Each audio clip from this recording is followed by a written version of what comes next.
Amy Marcos. So ako, I would like to congratulate Thank you, June. Lalo na, syempre, pang 9th year na to, di ba?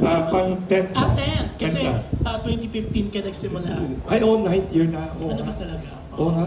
10th daw, 10th. 10th. Kasi 15, yeah. Anyways, yeah. Pang 10 to, kasi pang 11 kasi next year. Okay. Pero Wilson, yan, yes.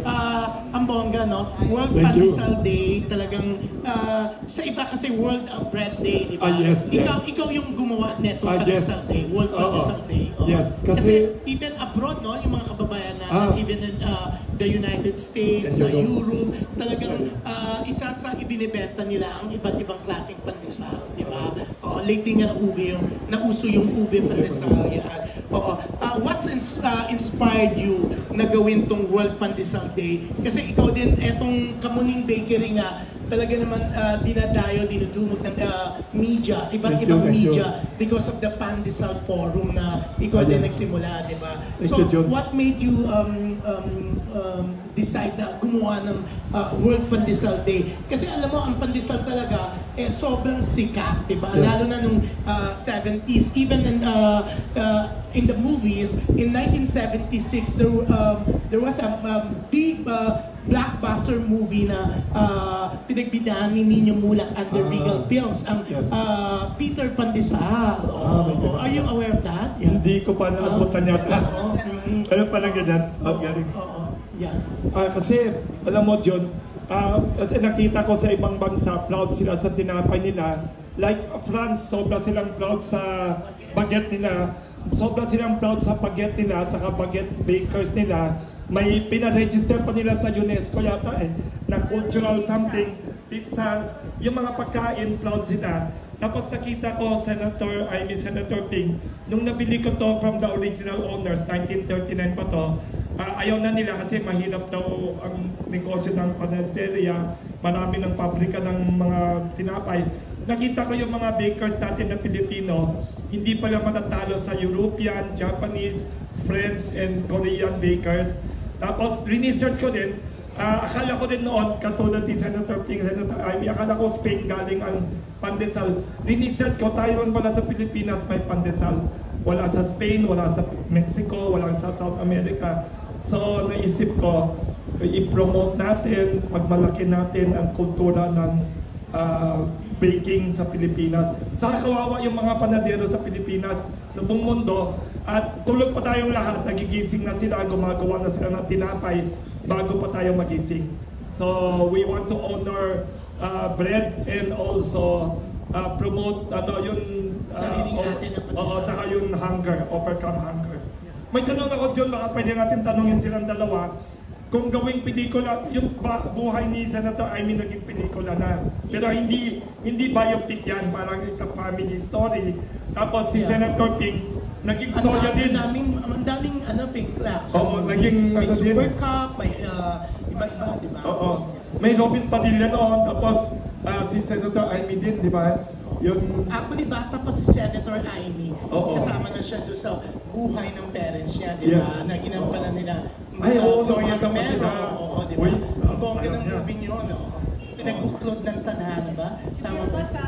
Oo, bata siya. Si Vilma Santos. Dayang Amy Marcos. Actually, ang tumalak sa akin, hinirap pa yung uniforme sa eskwela. Wow, siga. Wow, Vilma naging sikat pa sobra.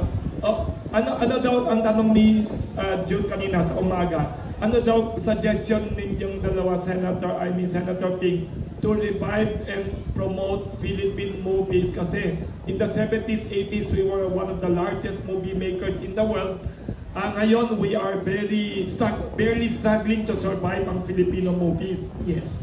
Actually, si Senator Amy, she's really known na nagmamahal sa industriya, di ba? Yes. Sino ba makakalimot sa CCP sa mga grabe ang mga pelikula niya that Himala, yes. The likes yun. May suggestion? Si Rudy Fernandez. Wow, may Rudy Fernandez, may Robin Padilla pa. Wow, sika talaga. Kaya itong dalawang senator nandito sa atin, hindi ordinary senators. Larger than life sila. Real life hero sila. Kasi sila yung ating kumukontra sa mga kalokohan sa politika. Anong suggestion niyo daw how to revive Philippine movies? Ang Philippine movies, ako yung nagtulak ng Creative Industries Law na ngayon nagtatak na ng Creative Industries Council. Sana talagang pagtibayin yan pagkat napakarami nating magagaling na kabataan. At higit sa lahat, hindi ko alam kung talagang nawawala na lang ang ating film industry o talagang tayo naman ay nawawala sa paniniwala na may film industry pa. So importante talaga, maninigan tayo dyan, tulungan natin. Ang dami-daming producer. Ang problema ngayon, yung distribution, kung paano kumita. Baka sintomas na ng problemang ito, ang issue na napakarami daw artista na tumakbo sa politika. Oo nga. Ayun nga. At yun nga ang sinasabi at kailangan talaga natin tulungan ng ating film industry sa hunot dulo. Hindi naman magaling sa sports lagi ang Pilipinas, kundi iilan lamang. Hindi naman tayo sumikat sa agham at engineering, kundi ang Pilipino ay talagang likas na artista, malikhain, may kultura. So sana itong talent na ito ay talagang i-develop natin at bigyan natin ng pagkakataon ng bawat isa. Thank you, Senator. May nagtanong pa, okay ba kayong dalawa daw? Di ko lang kung tama ito, na sa Korea daw, South Korea and China daw, may limit sa imported films per year. Yes, tama yun. There's a limit on imported films. Ang problema natin, miski yung MMFF, papasok na naman tayo sa season ng December. Minsan nagkukulang tayo ng sine, sobrang konti na lang talaga ang pinapalabas. At napakamahal napakamahal manood ng sine ngayon, hindi na pwede sa mga teenagers, sa ating mga kabataan. Mabigat na yung 400 times 2. Diba? Alam nga naman, mga nood ka ng sine mag-isa. Alam nga naman na hindi ka kakain kahit pang-disal man lang. Ang pamasahe, mabigat eh. Hindi ka tulad natin, na linggo-linggo, nanonood talaga tayo. Kaya kinakailangan, alamin natin, aralin natin yung iba't iba pang Netflix, katulad na nabanggit ni Senator Ting, yung pay-per-view, yung iba't ibang YouTube, kung ano-ano na mga platform kung saan pwede ma-monetize yung isang katutak na napoproduce, pero hindi naman napapalabas. Yeah, Senator Ting, baka may suggestions sila sa movies. We should learn a thing or two from the Koreans. Yung Korean na yung sa cultural arts, sa sining at saka sa sining, saka sa kultura, napakalaki ng improvement ng Korea. Na-penetrate nila hindi lamang yung Philippine market, hanggang Western, buong mundo na. And I think we should learn from them how they managed to do it. In so short period of time, napakalaki ng kanilang inasenso pagdating sa hindi lang movies, kundi pati basta na-penetrate nila yung entertainment world sa buong mundo, hindi lamang dito sa Asia. So we should learn from them.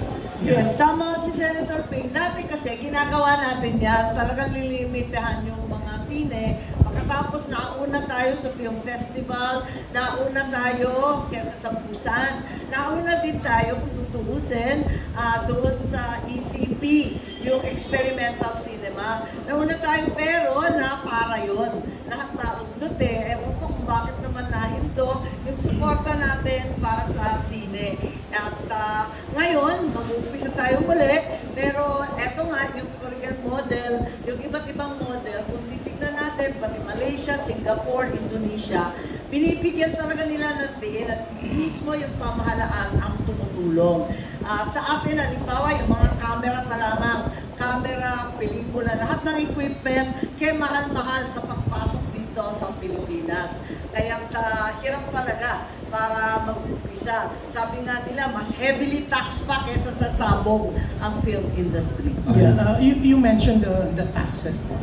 Heavily taxed, sabi mo, Senator.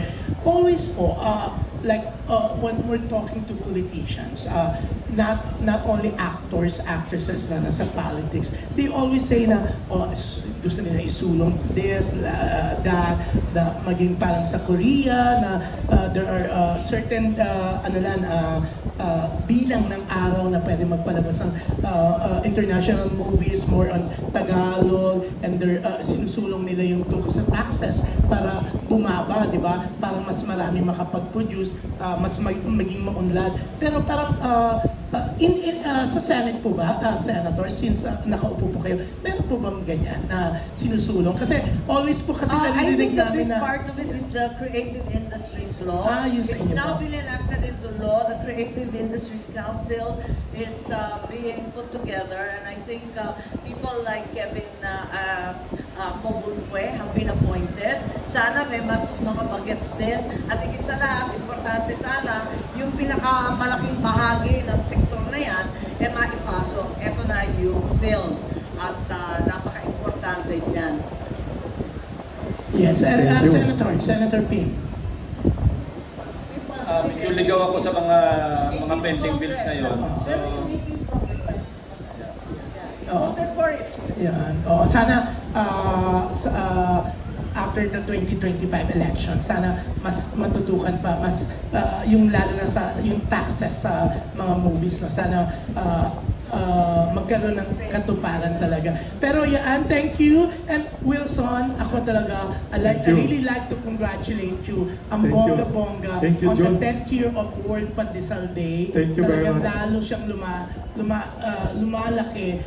Nakita naman namin, ang dami mo talagang naghihintay sa labas para mabigyan mo sila ng ayuda. And for that, congratulations. Thank you very much. To you and Kamuning Bakery. Thank you, si Mr.